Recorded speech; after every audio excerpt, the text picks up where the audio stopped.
स्वागत है आप सभी का रोशन सा स्टडी पॉइंट पे। और आज की इस वीडियो में हम देखेंगे 12th क्लास पॉलिटिकल साइंस का सिलेबस। तो यार देखो, सिलेबस के ऊपर तो मैं पहले एक वीडियो बना चुका हूँ, लेकिन ये वीडियो बनाने की भी मेरे को ज़रूरत पड़ी है। अब ज़रूरत क्यों पड़ी देखिए, क्योंकि उस वीडियो में मैंने आप लोगों को हर एक बुक से जो भी चैप्टर डिलीट किए गए हैं वो तो मैंने बता दिया था, लेकिन आपको पता है कि पॉलिटिकल साइंस में यार बहुत सारी समस्या है सिलेबस को लेकर। अभी भी स्टूडेंट के बीच में मेरे को भी बहुत सारी समस्या थी, लेकिन अब नहीं है। और आप अगर इस वीडियो को देख लेंगे ना, तो आपके मन में भी कोई भी समस्या अब नहीं रहेगी पॉलिटिकल साइंस के सिलेबस को लेकर। देखिए, हिस्ट्री का सिलेबस तो बिल्कुल सिंपल सा है, 12 चैप्टर आ रहे हैं, कोई नया टॉपिक ऐड हुए नहीं है, बस बल्कि चैप्टर डिलीट किए गए हैं, है ना। लेकिन पॉलिटिकल साइंस में क्या हुआ है कि चैप्टर तो डिलीट किए गए हैं, लेकिन बहुत सारे ऐसे चैप्टर हैं जिसमें नए नए टॉपिक ऐड कर दिए गए हैं, पुराने टॉपिक को डिलीट करके हटा दिए गए हैं, है ना। तो ये चीज़ समझना बहुत ज़्यादा ज़रूरी है और बहुत ज़्यादा कन्फ्यूज है बच्चे सिलेबस को लेकर। देखिए, इस वीडियो को देखने के बाद आप जो भी रिमूव सिलेबस है, जो हटाए गए हैं, है ना, उसको आप देख लेंगे, जान जाएंगे। इसके अलावा जो एडिट सिलेबस है, जो नए टॉपिक ऐड किए गए हैं, उसको आप समझ जाएंगे। पेपर का पैटर्न आपको पता है कि भाई 80 मार्क्स का एग्जाम होगा आपका, है ना, और 20 मार्क्स आपका प्रैक्टिकल वगैरह के होने वाले हैं। जो भी आपका वाइवा होगा, प्रैक्टिकल होगा, आपके टीचर जो आपको मार्क्स देंगे उसके अकॉर्डिंग होगा वो 20 मार्क्स। बाकी 80 मार्क्स का आपको एग्जाम देना है। 3 घंटे का समय आपको मिलेगा, जिसमें लगभग कुछ MCQ क्वेश्चन भी होंगी, 4 मार्क्स के क्वेश्चन हो सकते हैं। हिस्ट्री में 8 मार्क्स के क्वेश्चन आते थे पहले, वो हो सकता है कि दोबारा से 8 मार्क्स के क्वेश्चन को ऐड कर दिया जाए। पॉलिटिकल साइंस में 6 मार्क्स के लॉन्ग क्वेश्चन आते थे, काफ़ी 6-7 क्वेश्चन आते थे, तो हो सकता है कि इस बार भी आपके लॉन्ग क्वेश्चन कम से कम 6 लॉन्ग क्वेश्चन पॉलिटिकल साइंस में ऐड किए जाए। ठीक है, तो पेपर के पैटर्न जो भी रहेगा वो आपको जब भी सैम्पल पेपर रिलीज किया जाएगा तो आपको समझ में आ जाएगा, कोई यहाँ पे हमें समस्या नहीं आएंगी। ठीक है, हम पहले सिलेबस को समझ लेते हैं। देखिए, अभी मेरे को पता है कि बहुत सारे ऐसे स्टूडेंट हैं जिनके पास पुराना एडिशन होगा। NCERT का आप लोगों ने पुराना एडिशन लिया होगा, क्योंकि नया एडिशन अभी शायद मार्केट में आया भी नहीं होगा, और मार्केट में आ भी रहा होगा तो यार मिल नहीं रहा होगा ना, क्योंकि बहुत ज़्यादा जल्दी बिक जा रहे होंगे वो बुक। तो अधिकांश स्टूडेंट पुराने बुक से पढ़ते हैं, तो जाहिर सी बात है कि आपको पता होना चाहिए कि उन पुराने बुक में कौन से चैप्टर से कौन से टॉपिक हटाए गए हैं। तो सबसे पहले हम क्या करते हैं, अभी अपने चैप्टर को देख लेते हैं। ठीक है, देखिए, आपके पास जो पॉलिटिकल साइंस की बुक है, आपको पता है 2 बुक है ना। एक तो भाई समकालीन विश्व राजनीति है, और दूसरा है जो सेकंड बुक है वो है स्वतंत्र भारत में राजनीति। अब देखिए, अगर हम समकालीन विश्व राजनीति की बात करें तो इसमें कुल मिला के आपके 9 चैप्टर है, जो कि पुराने सिलेबस के अकॉर्डिंग मैं बता रहा हूँ। इसमें 9 चैप्टर है, और जो आपका सेकंड बुक है इसमें भी 9 चैप्टर थे, मतलब कुल मिला के 18 चैप्टर थे। लेकिन अब आपको पता है कि दोनों ही बुक से 2-2 चैप्टर हटा दिए गए हैं, यानी कुल मिला के 14 चैप्टर बच गए हैं। अब देखिए, जो समकालीन विश्व राजनीति है उसमें से आपका एक तो शीत युद्ध वाला चैप्टर हटा दिया गया है।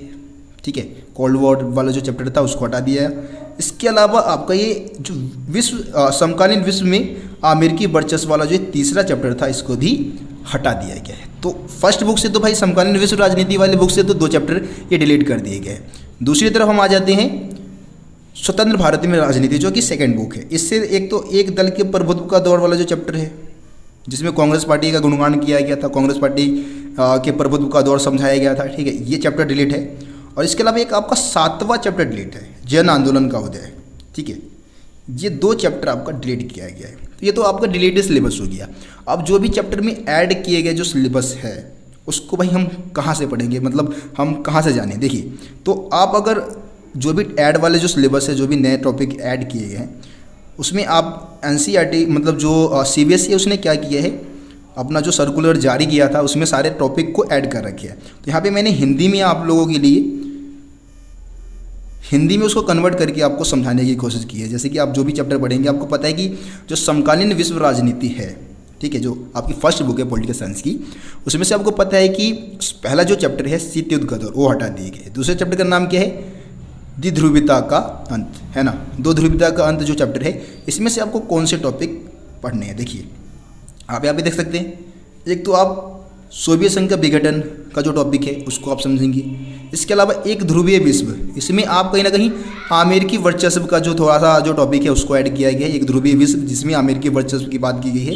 इसके अलावा आप मध्य पूर्व संकट के बारे में जानेंगे, अफगानिस्तान के बारे में आप जानेंगे, अफगानिस्तान जो संकट था, खाड़ी युद्ध, है ना, लोकतांत्रिक राजनीति और लोकतांत्रिकरण। ठीक है, इसके अलावा CIA, ठीक है, और इसके अलावा आप अरब स्प्रिंग के बारे में भी आप जानेंगे। तो ये तो आपका दूसरे चैप्टर में जो टॉपिक है, ये सारे टॉपिक आपको पढ़ने हैं। ठीक है, एक बार आप मिला ले और जो भी टॉपिक आपके नहीं है मतलब इस चैप्टर में, हो सकता है कि भाई आगे मैं आपको मटेरियल उपलब्ध करा दूँ, जो भी टॉपिक नहीं है उसके लिए अलग से मटेरियल मैं तैयार मतलब जो भी मेरे पास आएगा तो मैं आपको टेलीग्राम पे प्रोवाइड करा दूंगा, ठीक है। उसके बाद है सत्ता के नए केंद्र। अगर आप अपने बुक को देखेंगे, क्योंकि तीसरा चैप्टर है नहीं भाई इसमें से, जो अमेरिकी वर्चस्व वाला जो चैप्टर है वो हटा दिया गया है, तीसरा चैप्टर आपके सिलेबस में नहीं है। तो सीधा चौथे चैप्टर की हम बात कर लेते हैं। जो चौथा चैप्टर है वो सत्ता के नए केंद्र। अगर आप पुरानी बुक को देखेंगे तो वहाँ पे सत्ता के वैकल्पिक केंद्र लिखा हुआ दिखेगा। यहाँ पे देख सकते हैं यूनिट सेकंड में दिया गया है न्यू सेंट्रल ऑफ पावर, ठीक है, सत्ता के नए केंद्र। इसमें आप कौन कौन से टॉपिक पढ़ेंगे, देखिए यूरोपीय संघ जो कि पुरानी बुक में भी आपको मिल जाएगा, आसियान ये भी आपको पुरानी बुक में मिल जाएगा, सार्क, ब्रिक्स ये नया है भाई, ठीक है। इसके अलावा रूस के बारे में, चाइना का भी मिल जाएगा लेकिन रूस का नहीं मिलेगा आपको, ठीक है। इजराइल, भारत, जापान, दक्षिण कोरिया, ये सत्ता के नए केंद्र है। यहाँ से इजराइल, भारत, जापान और दक्षिण कोरिया सारे नए टॉपिक है, नए टॉपिक ऐड किए गए हैं इसमें, ठीक है। पहले इसमें हम ज़्यादातर जो मतलब चौथे चैप्टर में हम पढ़ते थे यूरोपीय संघ के बारे में, आसियान के बारे में और जो चाइना है उसके बारे में ही पढ़ाया जाता था, ठीक है। ये कुछ नए टॉपिक इसमें ऐड कर दिए गए हैं। उसके बाद हम पाँचवें चैप्टर को देख लेते हैं। पाँचवें चैप्टर में कुछ ज़्यादा कोई खास बदलाव नहीं किया गया। आपके पास जो बुक है ना पुरानी वाली बुक, उसमें ही ये सारे टॉपिक आपको दिख जाएंगे, जिसमें आप दक्षिण एशिया के बारे में, जो समकालीन दक्षिण एशिया, जिसमें दक्षिण एशिया में शांति लोकतांत्रिकरण की जो प्रक्रिया है उसको समझेंगे, ठीक है। उसके लिए जो संघर्ष हुए थे उसको आप जानेंगे। पाकिस्तान के बारे में, नेपाल के बारे में, बांग्लादेश के बारे में, श्रीलंका और मालदीव के बारे में आप अध्ययन करेंगे, ठीक है। सारे टॉपिक आपको इसके मिल जाएंगे, जो पुरानी बुक है उसी में आपको मिल जाने हैं, ठीक है। उसके बाद हम आ जाते हैं छठे चैप्टर की बात कर लेते हैं। तो छठा चैप्टर जो है अंतर्राष्ट्रीय संगठन, पहले नाम हुआ करता था आपके बुक में अंतर्राष्ट्रीय संगठन नाम लिखा होगा, लेकिन अब जो है इस चैप्टर का नाम चेंज कर दिया गया है। चैप्टर का नाम क्या है, संयुक्त राष्ट्र और उसके संगठन, ठीक है। तो संयुक्त राष्ट्र जो है, जो यूएनओ है, उसके जितने भी अंग है, उसके प्रमुख एजेंसियाँ है, उसके बारे में आप इस चैप्टर में अध्ययन करेंगे। जैसे कि यहाँ पे आप देख सकते हैं यूनेस्को के बारे में, है ना, यूनिसेफ है आपका, WHO है आपका, है ना, ILO है आपका, सुरक्षा परिषद है, और उसके विस्तार की क्या आवश्यकता है, सुरक्षा परिषद आपका मेन टॉपिक रहेगा इसमें। तो ये सारी चीज़ें आप इस चैप्टर में समझेंगे। उसके बाद आ जाते हैं हम सातवें चैप्टर की बात कर लेते हैं। जो सातवां चैप्टर है वो है समकालीन दुनिया में सुरक्षा, ठीक है। तो सुरक्षा वाला चैप्टर है ये, आपको पता है भाई, इसमें आप सुरक्षा का अर्थ जानेंगे, सुरक्षा के प्रकार और आतंकवाद, ठीक है। ये टॉपिक आपको इस चैप्टर से पढ़ना है। उसके बाद हम बात कर लेते हैं वैश्वीकरण, जो कि आपका इस बुक का आखिरी चैप्टर रहने वाला है। तो वैश्वीकरण का अर्थ, ठीक है, वैश्वीकरण का अर्थ, अभिव्यक्ति और बहस, जो भी इसमें डिबेट वगैरह है, कुछ बहस है इसको लेकर, और इसके सकारात्मक नकारात्मक प्रभाव वगैरह इसमें वैश्वीकरण के दे रखे, वो सारी चीज़ें आप इसमें वैश्वीकरण वाले में लगभग ये पूरा कंप्लीट चैप्टर आने वाले हैं आपके एग्जाम में, ठीक है। तो पूरा कंप्लीट चैप्टर आपको ये पढ़ना है वैश्वीकरण के ऊपर। उसके बाद हम आ जाते हैं सेकेंड बुक।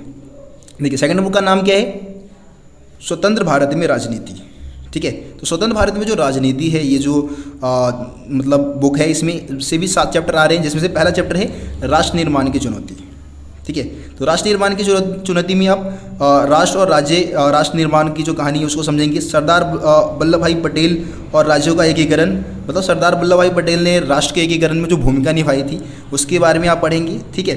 थोड़ा ज़्यादा ऐड किया गया है इस बार इसमें ये सारी चीज़ें। राष्ट्र निर्माण के लिए नेहरू का दृष्टिकोण, ठीक है, ये जानेंगे आप। इसके अलावा अविभाजन की विरासत, शरणार्थियों की चुनौती, पुनर्वास, कश्मीर समस्या, ये सारी चीज़ें, भाषा को लेकर जो संघर्ष हुआ, ये सारी चीज़ें आप इसमें पढ़ेंगे पहले चैप्टर में, ठीक है। अब आपको पता है कि भाई इसमें जो सेकंड चैप्टर है, एक दल के प्रभुत्व का दौर, उसको डिलीट कर दिया गया है, ठीक है। तो यहाँ पे हम सीधा तीसरे चैप्टर की बात करेंगे, जिसमें नियोजित विकास, नियोजित विकास की जो रणनीति है, नियोजित विकास वाला जो चैप्टर है आपका तीसरा रहेगा, जिसमें आप भारत की आर्थिक विकास, ठीक है, योजना आयोग के बारे में जानेंगे। और योजना आयोग, या इसको आप नीति आयोग कह सकते हैं, ठीक है। योजना आयोग की बदलती प्रकृति है, ये पंचवर्षीय योजना के बारे में आप पढ़ेंगे। राष्ट्रीय विकास नीति आयोग, नीति आयोग यानी कि आपको पता है कि योजना आयोग को बदल के ही नीति आयोग किया गया है, तो नीति आयोग के बारे में भी आप जानेंगे। तो ये सारे टॉपिक आपके इस चैप्टर में रहने वाले हैं, ठीक है। उसके बाद आपका रहेगा भारत की विदेशी संबंध, जो कि चैप्टर नंबर 4 है, ठीक है। विदेशी संबंध में आप क्या जानेंगे, भारत की विदेश नीति के जो सिद्धांत थे उसको जानेंगे। अन्य राष्ट्रों के साथ भारत के जो बदलते संबंध है, ठीक है, जैसे कि अमेरिका की बात करेंगे, रशिया के साथ विदेशी संबंध कैसा है, चाइना, इजराइल, है ना, अन्य पड़ोसी देश जैसे कि पाकिस्तान, बांग्लादेश, भूटान, नेपाल, श्रीलंका, म्यांमार, और भारत की जो परमाणु कार्यक्रम है यानी कि परमाणु नीति है, उसके बारे में भी आप इस चैप्टर में समझेंगे, ठीक है। उसके बाद हम बात करेंगे भारत में दल और दलीय व्यवस्था। तो भारत में दल और दलीय व्यवस्था की अगर हम बात करें तो इसमें आप भारत में दलीय व्यवस्था को समझेंगे। एक दलीय प्रभुत्व वाला है, द्विदलीय प्रणाली, बहुदलीय प्रणाली, ये सारी चीज़ें आप इस चैप्टर में समझेंगे। उसके बाद हम बात करेंगे चैप्टर नंबर 6 की, जो कि है लोकतांत्रिक पुनरुत्थान। ठीक है, इसमें आप जयप्रकाश नारायण, ठीक है, टॉपिक जो भी इसमें दे रखे हैं उसको हम देख लेते हैं। जयप्रकाश नारायण और संपूर्ण क्रांति, उनके द्वारा जो संपूर्ण क्रांति चलाया गया था। राम मनोहर लोहिया और समाजवाद। ठीक है, पंडित दीनदयाल उपाध्याय के लिए मतलब जो एकात्मक मानवतावाद की जो विचारधारा है, मानववाद की जो विचारधारा है उसको आप समझेंगे। राष्ट्रीय आपातकाल, ठीक है, लोकतांत्रिक उभार, जो आपातकाल लगा था उसके बारे में आप जानेंगे इसमें। लोकतांत्रिक उभार, ठीक है, वयस्क, पिछड़े और युवाओं की भागीदारी। तो ये सारे टॉपिक आपके चैप्टर नंबर 6 में रहने वाला है, आप एक बार अपने बुक से मिला लें। ठीक है, बाकी जो भी टॉपिक आपको नहीं मिल रहा है समझ ले कि आप मतलब जो भी पुरानी बुक लेके मतलब आप देख रहे हैं उसमें, तो जाहिर सी बात है कि बहुत सारे टॉपिक आपको नहीं मिल रहा होगा, तो वो मटेरियल मैं आपको प्रोवाइड करा दूंगा। ठीक है, उसके बाद हम जो चैप्टर नंबर 8 है उसकी बात कर लेते हैं। चैप्टर नंबर 7 जन आंदोलन वाला जो चैप्टर है डिलीट कर दिया गया, वो नहीं आ रहा है। ठीक है, तो इसमें हम देखेंगे क्षेत्रीय आकांक्षाएं, क्षेत्रीय दलों का उदय। ठीक है, क्षेत्रीय दलों का जो उदय है उसके बारे में आप जानेंगे। पंजाब संकट, कश्मीर मुद्दा और आंदोलन के लिए जो स्वायत्तता वाली जो टॉपिक है उसको आप समझेंगे। आखिर में हम बात कर लेते हैं भारतीय राजनीति, हाल के रुझान और विकास। ये चैप्टर है 9। ठीक है, तो यहाँ पे आप गठबंधन का जो युग है उसके बारे में आप जानेंगे। राष्ट्रीय मोर्चा, संयुक्त मोर्चा, और इसके अलावा आप यूपीए की बात करेंगे। ठीक है, आप एनडीए के बारे में जानेंगे और विकास के मुद्दे और सरकार वाला जो टॉपिक है उसको समझेंगे। तो ये सारे ऐसे टॉपिक है जो कि आपको इस साल 2022-23 का जो सिलेबस है ना उसमें आपको पढ़ना है।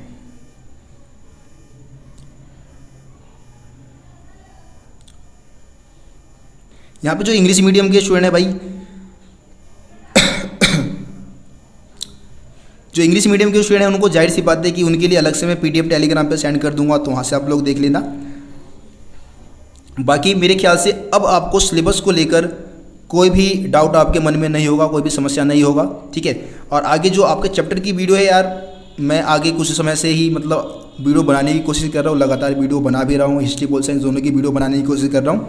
आज वीडियो वैसे बना नहीं पाया था, बट कल मैं आप लोगों के लिए पॉलिटिकल साइंस का वीडियो जरूर बना दूंगा। ठीक है, तो बाकी आप लोग यार सपोर्ट करते रहिए, वीडियो को शेयर करें अपने दोस्तों को, और इसके अलावा अभी तक चैनल को सब्सक्राइब नहीं किया तो सब्सक्राइब भी जरूर कर लें। तो मिलते हैं आप लोगों से अगली वीडियो में, तब तक के लिए जय हिंद, जय भारत।